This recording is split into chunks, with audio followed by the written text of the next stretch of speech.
Welcome back. Break पर जाने से पहले मैं सवाल छोड़कर गया था जवाद ज़ियारफ के लिए कि अभी बाबर आजम को, मोहम्मद रिजवान को, शाहीन शाह अफरीदी को T20 फॉर्मेट से फारिग कर दिया गया है। जवाद, क्या ये दुरुस्त फैसला है और क्या पाकिस्तान ने इनको अपने फ्यूचर प्लान से एक तरह से निकाल दिया हुआ है?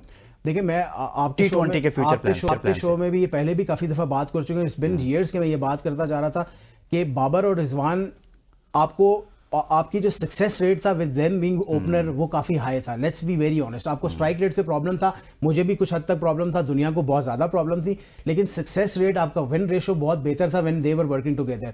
हमने एक ऐसी चीज़ को छेड़ा, ये तोड़ने की कोशिश की जोड़ने की कोशिश की जो टूटी हुई नहीं थी, और वो तोड़ने के चक्कर में हमने पाकिस्तान की क्रिकेट को कहाँ से कहाँ पहुंचा दिया। बहरहाल अब जो हो गया वो हो गया, व्हाट इज गॉन। पॉइंट ये है कि जो अब आपने लड़के सिलेक्ट किए, आपका लास्ट पॉइंट शाहीन शाह अफरीदी को ड्रॉप करने का मतलब क्या है कि शाहीन शाह अफरीदी टेस्ट वैसे भी नहीं खेल पा रहे थे, उनकी इंजरी का भी कोई इशू था, और वो ऑनेस्टली मुझे कुछ ज़्यादा इंटरेस्टेड भी नहीं लगते टेस्ट क्रिकेट में। अभी आपने रिसेंटली उनको ओडीआई क्रिकेट से भी ड्रॉप कर दिया था, जो अभी आपने न्यूजीलैंड वाला टूर किया था, और अब आपने उनको T20 से भी ड्रॉप कर दिया। तो मैं समझना चाहता हूँ कि लाहौर कलंदर का जो कैप्टन है उसका फ्यूचर क्या है, मतलब वो क्या करेगा। आप ना उसको टेस्ट खिला रहे हैं, ना उसको T20 खिला रहे हैं, ना आप खिला रहे हैं, तो what is he going to do, what is the message that you trying to send to him. या तो आप उसको परमानेंटली ड्रॉप कर रहे हैं, या आप उसको ये कह रहे हैं कि यार डोमेस्टिक में जाके परफॉर्म करो and then come back. As far as the series with Bangladesh is concern, मेरे ख्याल में कुछ लड़कों को चांस रिटेन किया गया फ्रॉम द न्यूजीलैंड सीरीज, उनकी परफॉर्मेंसेज अच्छी थी। कुछ लोगों को जो है वो रिटेन किया गया है फ्रॉम PSL की परफॉर्मेंस पे, उनको बेसिस पे उनको अपॉर्चुनिटी दी, जैसे कि साहिबजादा फरहान को दिया है। मुझे लग रहा था हसन नवाज जो है वो रिटेन नहीं हो पाएंगे आफ्टर हिज परफॉर्मेंस। अच्छा, हारिस कैसा लगे आपको, हारिस की सिलेक्शन?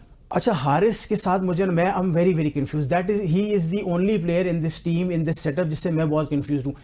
एक्सट्रीमली टैलेंटेड, लेकिन शॉट सिलेक्शन जो है ना वो कभी कभी इतनी पुअर होती है कि बंदा ना सर दीवार पे मारने का दिल करता है यार कि व्हाट, तुम्हें इतनी बड़ी अपॉर्चुनिटी मिली है, you need to grab it with both hands. लेकिन उसके शॉट सिलेक्शन का बहुत प्रॉब्लम है, टैलेंटेड बहुत है, बट मेरे ख्याल में with the form Sahibzada Farhan is in, और फिर उनको आपने आखिरी मैच में नोट भी किया होगा, PSL के लास्ट मैचेस में उनको कीपिंग भी कराएगी, तो कोई वईद नहीं हो सकता ये साहिबजादा फरहान को ही कीपिंग करा दे और हारिस शायद ना खेल पाए, क्योंकि आपके ओपनर्स देखना कितने हैं। Fakhar is playing, Saim is playing, Sahibzada Farhan is playing, Hasan is playing, उस पे हारिस से तो एग्जैक्टली 4 वो और हारिस 5, तो ये 5 के 5 तो मुझे नहीं खेलते हुए नजर आ रहे। तो और फिर सलमान अली आगा भी मिडिल ऑर्डर में कहीं ना कहीं बेस्ट ओपनर फिर कौन होना चाहिए आपके पास? 5 से 6 ओपनर्स मौजूद हैं स्क्वाड में। T20 में तो मेरे ख्याल में अब ये चीज खत्म हो जानी चाहिए, लेकिन उन प्लेयर्स के लिए जो तेज खेलते हैं, मतलब ये 5 छठे 6 नाम जो हैं ये तेज खेलने वाले हैं। एक स्लो खेलता है जो जैसे बाबर रिजवान थोड़ा सा इस तरह से खेलते थे, उनका तो हम कहते हैं कि यार ये सूट नहीं करते हो किसी और नंबर पर, या इस तरह का मसला होता है। लेकिन पावर प्ले के बाद बहुत ज्यादा अभी हसन नवाज को देखें ना, डिफरेंट नंबर पर खेला ना कोयटा ग्लैडिएटर्स की तरफ से। एग्जैक्टली देखिए, हसन नवाज के लिए मैं उसको बहुत ज्यादा हाइप अप नहीं करना चाह रहा हूँ, लेकिन हसन नवाज ने वो एक मिथ स्टोरी है जो पाकिस्तान की क्रिकेट में थी, सब कॉन्टिनेंट क्रिकेट में जनरली है, पाकिस्तान में तो बहुत ही ज्यादा है कि यार ये तो ओपनर प्लेयर है, ये नीचे नहीं खेल सकता, ये ओपनर प्लेयर है। जिस बंदे ने खेलना है, जिसका दिल है, who wants to be a part of the team, who wants to play for the team, वो कोई भी नंबर पे आप उसको भेजेंगे उसने खेलेगा, और उसने हसन नवाज ने आपको प्रूव करके दिखाया। होपफुली कि वो जब पाकिस्तान में जब नेशनल टीम में खेलेगा, 4 पे खेले, 3 पे खेले, 5 पे खेले, वो इंशाल्लाह काम अच्छा करेगा। हमारा प्रॉब्लम क्या होता है, हमारे टीम के साथ प्रॉब्लम सबसे बड़ा है कि आपको याद होगा 3-4 साल पहले PSL का एक सेंसेशन था, उसका नाम था Haider Ali. Everybody was talking about Haider Ali. PSL के बाद आपका पहला टूर था न्यूजीलैंड का, आपने उठा के उसको वहां भेज दिया। नॉर्मल फटा विकेटों से सीमिंग, स्विंगिंग, बाउंसी विकेट्स के ऊपर उसको भेज दिया। Exactly what you did with Hasan Nawaz. Hasan Nawaz की गेम बुरी नहीं है, लेकिन पहला टूर इंटरनेशनल आप चले जाते हैं न्यूजीलैंड खेलने के लिए और लड़के एक्सपोज हो जाते हैं। सो आई होप कि जब वो पाकिस्तान में खेलेगा अगेंस्ट बांग्लादेश, वो आपको एक बेहतर प्लेयर, बेहतर क्रिकेटर नजर आएगा। लेकिन आपने जो बात की ओपनिंग स्लॉट की, मेरे ख्याल में you will have to go with Fakhar and Saim, वो कोई डिबेट होनी नहीं चाहिए, क्योंकि ये वही लोग हैं जिनके लिए आपने बाबर और रिजवान की जोड़ी तोड़ी कि यार इनको खिलाएं। तो जब वो जोड़ी टूट गई है तो प्ले देम नाउ, अब आप कोई और ओपनर खिलाएंगे। साहिबजादा फरहान की शाउट जरूर है, I mean you will have to say कि शायद फखर या साइम में से कोई वन डाउन खेल जाए, और आई होप, मेरे ख्याल में दैट वुड बी फखर। तो साहिबजादा फरहान की जरूर शाउट है, लेकिन मेरे ख्याल में हसन नवाज की चांस नहीं है ओपनर पे। हसन नवाज का नहीं है। अच्छा, साहिबजादा फरहान को भी तो ये सोचना चाहिए ना कि अगर बतौर ओपनर उनको नहीं चांस मिलता तो किसी भी नंबर पर खेलने के लिए आप तो प्लेयर्स को ज़हनी तौर पर तैयार होना चाहिए कि यार हमारा किसी भी नंबर पर हमें खिलाया जा सकता है? क्या ज़हनी तौर पर आप इनको प्रिपेयर नहीं हो जाना चाहिए सबको T20 को लेकर स्पेशली? मैं आपसे यही कह रहा हूँ, ये क्लीशे है कि यार मैं जो हूँ ओपनर प्लेयर हूँ तो मैं तो वन डाउन नहीं खेल सकता, या मैं वन डाउन। अब लेकिन फखर जमान भी आपको पता है एक T20 वर्ल्ड कप 5वें 6ठे नंबर पर खेलते रहे, जब उन्होंने छक्के मारे अगेंस्ट ऑस्ट्रेलिया, हम मैच तो हम हार गए। मैं और आप जो है ना, we are like common people. हमें ये एजाज ही काफी है कि यार हमें पाकिस्तान टीम के लिए कंसीडर किया जा रहा है। वो मुझे कहेगा यार तुम 11वें नंबर पे खेलो, आई बी ओके विद दैट, कि यार मुझे 11वें नंबर पे खिलाओ, मैं अपना बेस्ट 11वें पे भी दे सकता हूँ। लेकिन वो मैंने जो पहले आपसे बात की, जिस टाइम कॉलर खड़े हो जाते हैं ना, उस वक्त फिर प्रॉब्लम शुरू हो जाती है कि यार मैं तो भाई यही खेलता हूँ, तुम अपना देख लो। तो ये टीम को जहां पे आपकी जरूरत है वहां पे आप खेलेंगे, otherwise you are out of the team. This should be the message from PCB. मैं यही कह रहा था कि PCB needs to look into this. अब अच्छी बात इसमें यह है कि फखर में वो एटीट्यूड मेरी फीलिंग है कि नहीं है, साइम के अंदर वो एटीट्यूड नहीं है। और जो नए लड़के आ रहे हैं जैसे साहिबजादा फरहान है, वो भी फिलहाल तो जिस पोजीशन में वो एटीट्यूड शो कर नहीं पाएंगे। हसन की जो अभी रिसेंटली आया हुआ वो भी एटीट्यूड नहीं शो कर पाएगा। तो मेरे ख्याल में this is the right time to send the message कि नो मोर कॉलर। अच्छा, आप नहीं समझते कि शाहीन को ड्रॉप किया था तो फिर नसीम शाह की जगह कैसे बनती है टीम के? देखिए मैं बहुत सरप्राइज हूँ, वेरी वेरी सरप्राइज के नसीम शाह की जो स्पेशली जो आखिरी 3-4 मैचेस की परफॉर्मेंस थी PSL की, उसके बावजूद उसका सिलेक्ट होना मेरे लिए काफ़ी सरप्राइजिंग है। लेकिन फिर द पॉइंट इज कि अगर आपने शाहीन को भी बाहर कर दिया तो you need somebody in your bowling जो कि शुरू में बॉल स्विंग कर सके, सीम कर सके।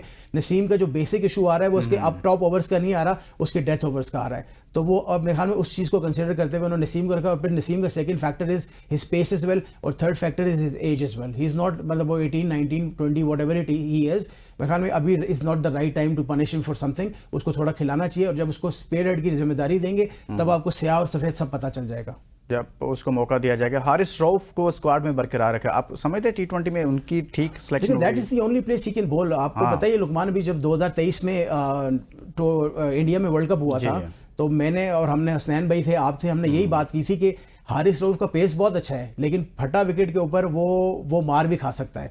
तो वो he is a surprise box है, वो एक लॉटरी है। किसी दिन बहुत अच्छा कर देगा, किसी दिन अच्छा नहीं कर पाएगा। मेरे ख्याल में as far as Bangladesh coming to Pakistan, मेरे ख्याल में पेस, देखिए बांग्लादेश हर्ट नहीं होगा स्पिन से क्योंकि वो स्पिन प्लेइंग नेशन है। तो the only thing you can damage them by is good pace. तो मेरे ख्याल में हारिस रऊफ का होना जस्टिफाई भी करता है। और टेस्ट तो हारिस वैसे भी हारिस रिटायरमेंट ले चुके हैं मेरे ख्याल में, और नहीं भी ली, अनऑफिशियली उन्होंने रिटायरमेंट ली हुई टेस्ट से। तो the only places he can play is white ball cricket, और उसमें मेरे ख्याल में जो सबसे ज़्यादा उनको सूट करती है वो T20 क्रिकेट ही सूट करती है। वो T20 क्रिकेट ही उनको सूट करती है। अच्छा, सुफियान मुकीम एक लड़का है, मेहरान मुमताज़ एक लड़का है, जगह नहीं बन पा रही उनके स्क्वाड में। अभी लास्ट जो अगेंस्ट न्यूजीलैंड उनको खिलाया, पहले चैंपियंस ट्रॉफी नहीं खिलाई, फिर न्यूजीलैंड के खिलाफ उनको खिलाया। लास्ट मैच में सुफियान ने आखिरी ओवर्स में आखिरी मैच में जो पाकिस्तान की तरफ से खेला 2 ओवर्स में 6 रन दिए, 2 विकेटें ली, लेकिन अब उनको ड्रॉप कर दिया गया। किस परफॉर्मेंस की बुनियाद पर उनको ड्रॉप किया गया, कुछ समझ में आ रहा है? हम ना करियर्स बर्बाद करने में पाकिस्तान जो है ना वो क्रिकेट वो माशाल्लाह ऑन टॉप है। आपने अभी खुद ही एग्जांपल दे दी, उसने परफॉर्म किया। मेरा सवाल ये है कि आपने वो परफॉर्म करके आया वहाँ से, आपको उसको वैसे तो रिटेन करना ही चाहिए था इन एनी केस, लेकिन आपने उसको ड्रॉप पता है किस लिए किया? आपने PSL की बेसिस पे उसको ड्रॉप कर दिया। और PSL की बेसिस पे क्या ड्रॉप किया? Babar Azam and Peshawar Zalmi are responsible for this. यार वो लड़का अभी नया आया हुआ है, पिछले साल उसका पहला सीजन था, अभी उसका दूसरा सीजन है, अभी वो पाकिस्तान खेल रहा है। अगर 1-2 मैचेस में उसको रन्स पड़ गए हैं तो what are you going to do? You going to drop him all the way? कि अगेन हम मैसेज क्या देते हैं कि यार तुम पाकिस्तान खेलने के लिए तो बहुत अच्छे हो लेकिन तुम पेशावर ज़ल्मी से नहीं खेल सकते। What is this message? Exactly the same PSL उससे बाहर बिठा के रखे। Exactly the same thing happened with Mohammad Ali as well, जो मुल्तान से गए अभी पेशावर के अंदर पिछले साल, और उससे पिछले साल he was one of the best bowlers in the league. अब वो पेशावर चला गया, पहले 1-2 मैचेस में उसको बड़ी ड्रॉप, फिर एक मैच खिलाया फिर ड्रॉप, फिर मैच खिलाया फिर ड्रॉप।